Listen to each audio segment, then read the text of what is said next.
ফেটে গেছে তো?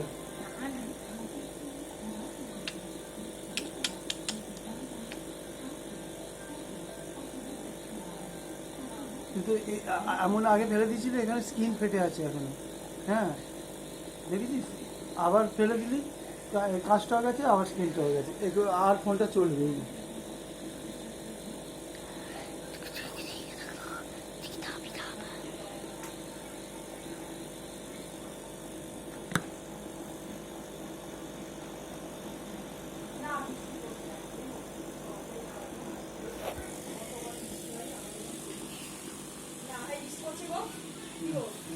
বৃষ্টি পড়ছে? না, বৃষ্টি পড়ছে না। তোমাদের ওখানে বৃষ্টি পড়ছে? তাহলে আর পড়বে না, পড়বে না, আমাদের সবাইকে আবার